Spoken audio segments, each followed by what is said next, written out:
terutama tanam paksa, kerja rodi, dan bentuk penyiksaan penjajah terhadap warga pribumi ini. Disiksa habis-habisan, dibunuh, dipenjara di dalam ruangan bawah tanah, dibuang ke laut, dan lain sebagainya, sahabat semua.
Sahabat semua, Edward Douws Dekker dan Ernest Douws Dekker, dua pribadi yang berbeda namun satu tujuan yang sama.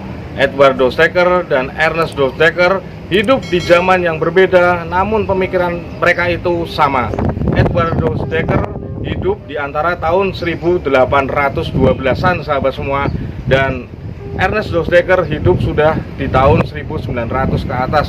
Pemikiran mereka itu sama, dan sahabat semua, ternyata Edward Douws Dekker ini adalah kakek dari Ernest Douws Dekker. Beliau berdua ini sama-sama ingin memajukan rakyat Indonesia lepas dari penjajahan Belanda, dan mereka berdua ini adalah warga kenegaraan Belanda yang ingin sekali agar rakyat Indonesia itu bebas dari siksaan dari penjajah Belanda, terutama tanam paksa, kerja rodi, dan bentuk penyiksaan penjajah terhadap warga pribumi ini.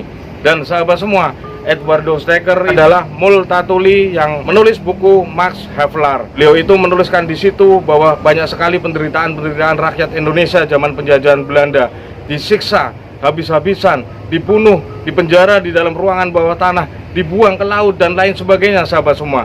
Dari hati nurani beliau tercetuslah keinginan untuk rakyat Indonesia ini merdeka, jauh dari penyiksaan-penyiksaan warga Belanda saat itu. Tercapailah cita-cita beliau setelah beberapa tahun kemudian, sehingga Presiden Soekarno mencetuskan kemerdekaan RI pada tahun 1945.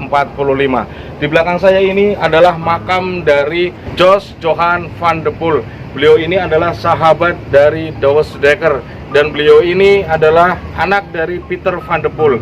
Dan ini adalah warga Belanda, sahabat semua. Seperti Douws Dekker pun warga Belanda, warga asli Belanda, namun menetap di Indonesia, sahabat semua. Melihat penyiksaan-penyiksaan yang terjadi di Indonesia ini, mereka hati nuraninya terketuk. Bagaimana caranya agar Indonesia ini, warga pribumi ini, tidak disiksa dan dijajah terus-terusan oleh Belanda. Sehingga mereka berdua ini mempunyai gagasan agar orang-orang yang pintar sekolahkan di luar negeri, terutama di negara Belanda. Tanpa kemerdekaan, sahabat-sahabat semua, tidak bisa ngopi sore, tidak bisa kongko-kongko dengan teman-teman di kafe, sahabat semua, karena bangsa kita masih dijajah. Namun sekarang ini, dihiruk pikuk kemerdekaan, kita harus bisa menjaga kemerdekaan itu hingga utuh, tidak tercerai-berai, dan tetap satu kesatuan negara kesatuan Republik Indonesia.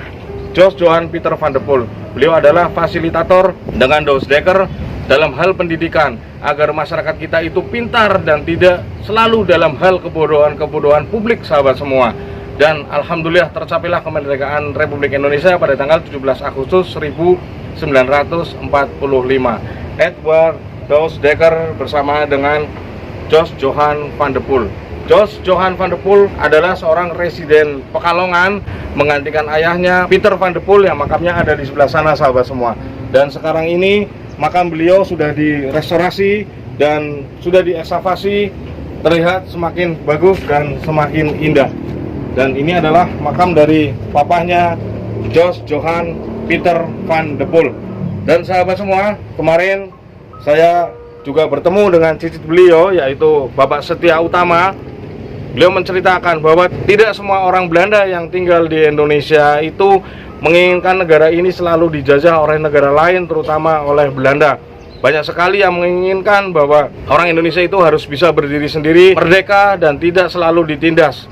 Dengan apa? Dengan kepintaran-kepintaran yang ada. Dan sahabat semua, makam Belanda di sini banyak sekali, dan kebanyakan di sini hampir 80% adalah mendukung kemerdekaan Republik Indonesia.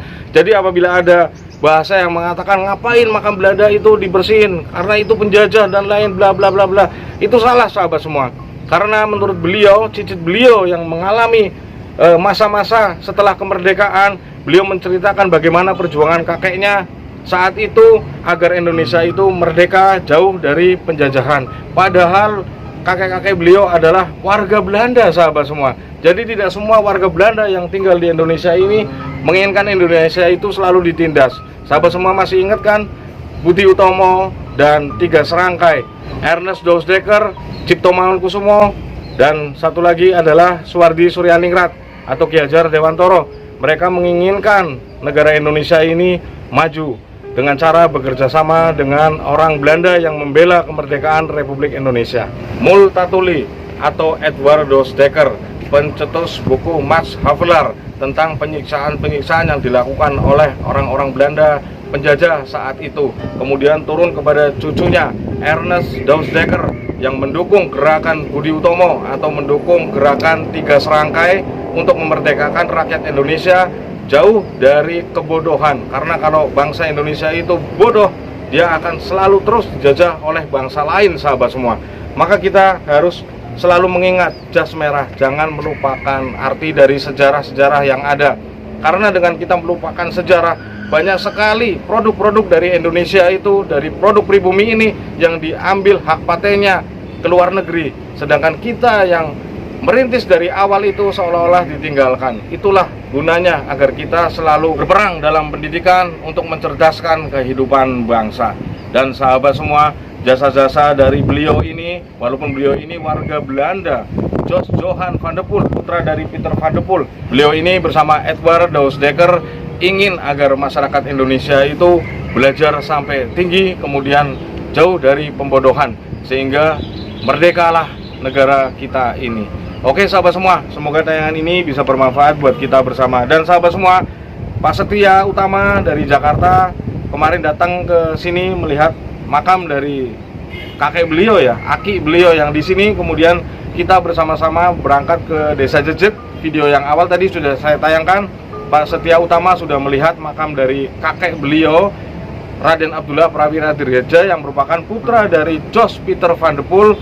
Ditemukan makamnya ada di Desa Bumi Jawa. Saya minta doa dari sahabat-sahabat semua, semoga semua prosesnya berjalan lancar sehingga makam itu bisa dipugar dan kita bisa melihat bahwa di sana ada orang keturunan dari Belanda ya, walaupun Raden Abdullah Prawira Dirgaja itu keturunan dari beliau, namun beliau itu membela bangsa negara Republik Indonesia ini, sehingga perjuangan-perjuangan dari beliau Raden Abdullah Prawira Dirgaja bisa memajukan desa yang saat itu jauh di gunung dan masih tertinggal. Dan mungkin sejarah-sejarah dari beliau banyak sekali yang masih tertutup ya sahabat semua.